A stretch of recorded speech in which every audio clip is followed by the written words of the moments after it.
ప్రతి ఉదయం దేవుని వాగ్దానం అనే కార్యక్రమానికి ప్రేమతో మిమ్మల్ని ఆహ్వానిస్తుంటున్నాను. ఈ ఉదయకాల సమయంలో దేవుడు మనకిస్తున్నటువంటి వాగ్దానము నిర్గమకాండము 32వ అధ్యాయము 9వ వచనాన్ని ధ్యానించుకుందాం. నిర్గమకాండము 32వ అధ్యాయము 9వ వచనాన్ని ధ్యానించుకుందాం. మరియు యెహోవా ఇట్లనెను, నేను ఈ ప్రజలను చూచియున్నాను, ఇదిగో వారు లోబడనొల్లని ప్రజలు. క్రీస్తునందు ప్రియమైన దేవుని బిడ్డలారా, ఈ యొక్క చదవనటువంటి వాక్య భాగంలో మనం గమనించినట్లయితే పరిశుద్ధాత్మ దేవుడు మోషేతో ఈ యొక్క మాటలను మాట్లాడుతూ ఉంటున్నాడు. మరి ఈ యొక్క పూర్వం ముందు భాగంలో మనం గమనించినట్లయితే ఇశ్రాయేలు యొక్క ప్రజలు ఐగుప్తు దేశంలో నుండి వారి యొక్క అరణ్య యాత్రలో మరి ఉంటున్నప్పుడు దేవుడు మరి మోషేని సీనాయి పర్వతం పైకి పిలుస్తూ ఉంటున్నాడు. మరి దేవుని యొక్క సన్నిధిలో మోషే 40 రోజులు దేవుని సన్నిధిలో సీనాయి పర్వతం మీద మరి గడుపుతూ ఉంటున్నాడు. అటువంటి సందర్భంలో మరి ఈ యొక్క కింద ఉన్నటువంటి ఇశ్రాయేలు యొక్క ప్రజలు మరి భయముతో మరి బెంగతో నిరాశతో మరి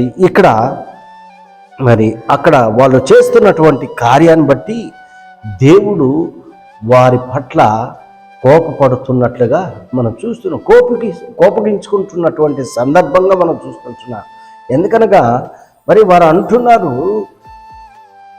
మరి ఆ యొక్క ఐగుప్తు దేశంలోనే మా సావు మా బతుకు మనం అక్కడే ఉండాలం కదా, తీసుకొచ్చి ఈ యొక్క అరణ్యంలో ఈ అడవుల్లో మమ్మల్ని ఈ రీతిగా ఒంటరి వాళ్ళని చేసి మోషే మరి మా మధ్యలో లేడు అని వారు అహరోను పైన సనుక్కుంటూ ఉన్నారు, దేవుని పైన గొనుక్కుంటూ ఉన్నారు.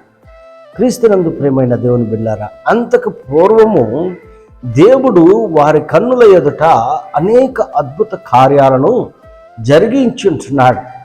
మరి అనేక ఆశ్చర్య కార్యాలను చేసి ఉంటున్నాడు. అయితే వారికి కొంచెము శ్రమ వచ్చినప్పుడు వారు దేవుణ్ణి మరి మోషేని నిందిస్తూ ఉంటున్నారు, అహరోన్ని అక్కడ తొందర పెడుతూ ఉంటున్నారు.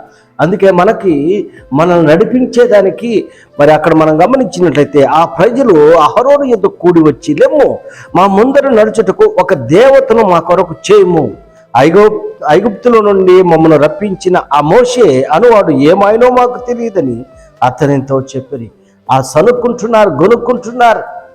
మరి మమ్మల్ని ఆ యొక్క ఐగుప్తు దేశంలో నుంచి తీసుకొచ్చినటువంటి ఆ మోషే ఉన్నాడో బ్రతికాడో చనిపోయాడో మాకు తెలియదు, మమ్మల్ని నడిపించేదానికి ఒక దేవతను తయారు చేయ అని చెప్పి అహరోన్ని మరి తొందర పెడుతూ ఉంటాం. క్రీస్తునందు ప్రియమైన దేవుని బిడ్డలారా, కొన్ని సందర్భాల్లో మన జీవితాల్లో మరి శ్రమలు ఎదురవుతూ ఉంటాయి, కష్టాలు ఎదురవుతూ ఉంటాయి.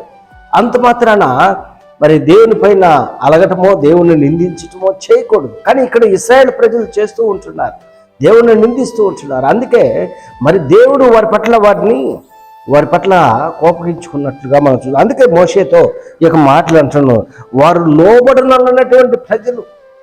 మరి అందుకే ఆ పైభాగంలో 7వ వచనంలో మనం కాగా యెహోవా మోషేతో ఇట్లా, నీవు దిగిపో వెళ్ళుము, ఐగుప్తు దేశం నుండి నీవు రప్పించిన నీ ప్రజలు చెడిపోయేది.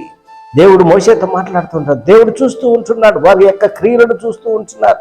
అహరోనుతో కలిసి వారి దగ్గర ఉన్నటువంటి సమస్తాన్ని సమకూర్చి ఒక దేవతను వారు తయారు చేసి ఒక బంగారు ప్రతిమను తయారు చేసి దానికి పూజలు చేస్తూ ఉంటున్నారు, దానికి నమస్కరిస్తూ ఉంటున్నారు. మరి దేవుడు కోపగించుకున్నాడు. క్రీస్తునందు ప్రియమైన దేవుని బిడ్డలారా, మరి కొన్నిసార్లు మన జీవితాల్లో కూడా మన కుటుంబాల్లో కూడా శ్రమలు ఎదురవుతూ ఉంటున్నాయి. అప్పుడు దేవుణ్ణి మనం నిందిస్తూ ఉంటున్నామా, దేవుని మహిమపరుస్తూ ఉంటున్నామా? ఇక్కడైతే ఇశ్రాయేలు ప్రజలు దేవుణ్ణి నిందిస్తూ ఉంటున్నారు, మోషేని నిందిస్తూ ఉంటున్నారు.